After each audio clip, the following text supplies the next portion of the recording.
오늘이 이제 10월의 마지막 날입니다. 그죠?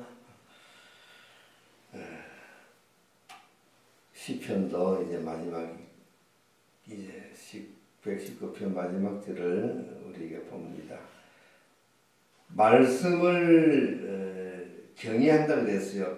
방백들이 무고히 나를 핍박하지만 나는 주의 말씀만 경외한다. 어떤 환난과 핍박이 내게 올지라도 나는 하나님의 그 말씀을 붙들고 그 어려움을 이겨나갑니다. 이런 뜻이겠지요. 말씀만 경외하나이다. 경외한다. 경외한다는 말이 무슨 뜻이라고 했어요? 두려워하고 한편으로 또 사랑하고 존경하는 그런 단어입니다. 그러니까 참 경외한다는 이 단어가 어찌 보면 하나님에게 딱 맞는 단어인 것 같아요. 하나님의 두 가지의 속성, 사랑과 공의라고 했죠. 사랑의 하나님이면서 한편으로는 두려우신 하나님. 이 두 가지가 하나님의 속성이란 말이죠. 경외라는 단어가 바로 딱 그런 단어예요. 존경하고 두려워하는 그런 단어. 어쩌면 이렇게 하나님에게 꼭 맞는 단어를 선택했을까? 참 이것도 신기하죠, 그죠? 하나님 말씀을 경외합니다. 그럼 내가 하나님 말씀을 경외한다, 하나님을 경외한다라고 할 때 우리가 진짜 경외하는지 안 하는지 무엇으로서 우리가 알 수가 있을까요? 하나님을 경외한다. 나는 진짜 하나님을 경외합니다. 말로만 아니잖아요. 말로만 무엇으로서 나타나야 됩니까? 뭐가 나타나야 알잖아요. 자, 그 다른 말로 표현합시다. 나는 하나님을 사랑합니다. 나는 예수님을 사랑합니다. 사랑한다고 표현을 합니다. 우리가. 그럼 하나님을 사랑하면은 사랑한다는 그 증거를 보여줘야지. 무엇으로서 보여주겠어요? 하나님의 말씀을 지키는 것. 말씀대로 사는 것이 아닐까. 그래야 내가 하나님을 사랑한다는 표시가 나지. 하나님을 사랑합니다. 사랑합니다. 그러면서 하나님 말 안 듣는 것. 그게 사랑하는 거 아니잖아요. 우리가 사람을, 남녀 간의 사랑을 우리가 한번 생각해 봅시다. 내가 굉장히 사랑하는 여자가 있어. 그러면은 주야로 그 여자를 묵상하겠죠, 그죠? 생각합니다. 그리고 그 여자가 무엇을 좋아하는가를 늘 생각하고 좋아하는 것을 어떻게 해주고 싶어요? 해주고 싶지요. 좋아하는 거 사주고 싶고 좋아하는 거 해주고 싶고 그 여자가 말하는 것 다 들어주고 싶죠. 그죠? 다 들어주는 거고. 그것이 사랑한다는 내 표현이 아니겠습니까?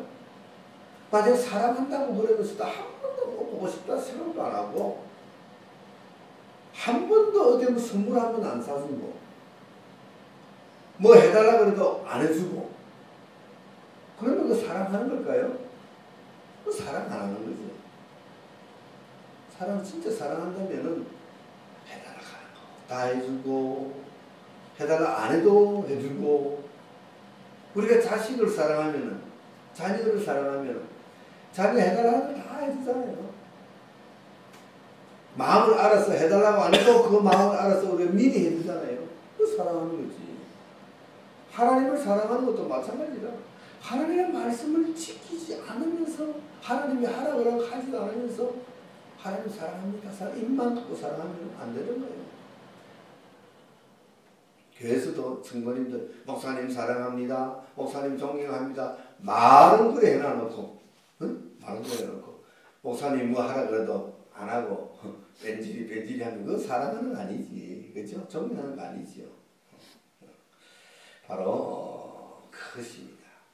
내가 정말 상대방을 사랑하고 생각하고 존경하고 경외한다면은 그 사람의 말을, 그분의 말을 듣는 거죠.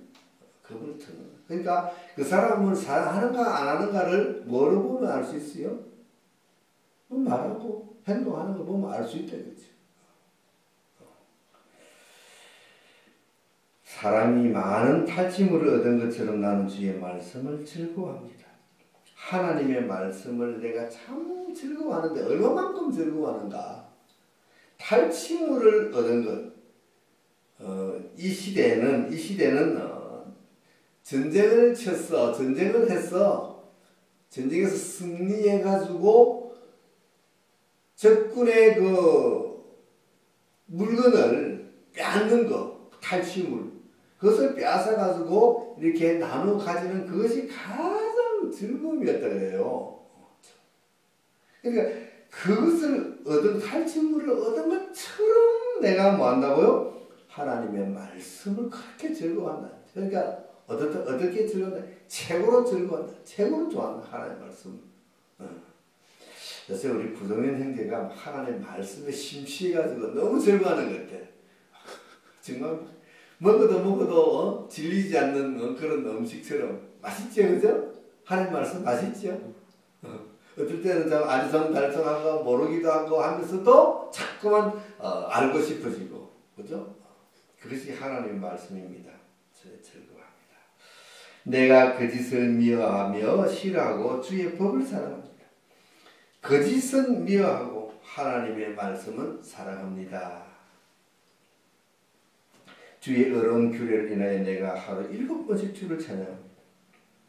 하나님 말씀이 너무 좋아가지고 하루에 7번씩 찬양한대요. 7번씩이라는 말은 하루 종일 찬양한다라고 표현할 수 있어요. 7이라는 숫자는 완전한 숫자이기 때문에 내가 늘 찬양하면 되는 뜻이에요. 내가 하나님의 그 말씀이 너무 좋아가지고 내가 항상 하나님을 찬양합니다. 이런 뜻이에요. 그리고 우리 입술에서 하나님의 찬양이 떠나지 않는 거예요. 그런 즐거움을 우리가 하나님의 말씀으로서 받는다. 주의 법을 사랑하는 자에게 큰 평안이 있으니 하나님의 말씀을 사랑하는 자에게는 뭐가 있다고요? 마음에 평안이 있다. 자, 오늘 우리 이 말씀 우리가 가슴에 좀 새기면 좋겠어요. 하나님의 말씀을 사모하면, 하나님의 말씀을 사랑하면 우리 마음에 평안이 있다. 자, 그러다 반대로 거꾸로 우리 마음이 평안하지 않을 때는 어떻게 하라고? 하나님의 말씀을 읽고 묵상하자. 그러면 우리 마음이 평안해질 것이다. 이렇게 우리가 해석할 수 있겠죠, 그죠? 자, 그래서 내 마음에 지금 여러 가지 참 상황이, 얘가 또 어떤 어려운 문제가 나를 힘들게 하는 문제, 나를 골치 아프게 하는 이런 문제가 지금 내 마음을 사로잡고 있어서 내가 마음이 편치를 안 해. 무엇을 생각을 해도 아무 생각도 안 나고, 무엇을 하려고 해도 아무 마음도 안 나고, 밥도 먹기 싫고 아무것도 하기 싫어. 마음이 너무 막 뒤숭숭하고 혼잡하고 머리가 어지러워. 이럴 때 하나님의 말씀을 읽고 말씀을 묵상하면 하나님께서 우리에게 평안을 주신다. 저희에게 장애물이 없어진다. 우리 마음에 평안을 주고 내 마음을 힘들게 하는 어려운 문제가 어떻게 된다고? 장애물이 없어진다는 말은 어려운 문제가 풀어지고 해결됩니다. 오늘 이 말씀 저와 여러분들에게 주는 말씀으로 믿고 이제 기도할 때에 정말 내 안에 있는 고민하는 문제, 내 마음이 정말 힘들고 답답했던 이 문제, 말씀을 묵상하면서 그 문제가 풀어지는 그런 즐거움과 기쁨이 저와 여러분들에게 있기를 주님의 이름으로 축원합니다.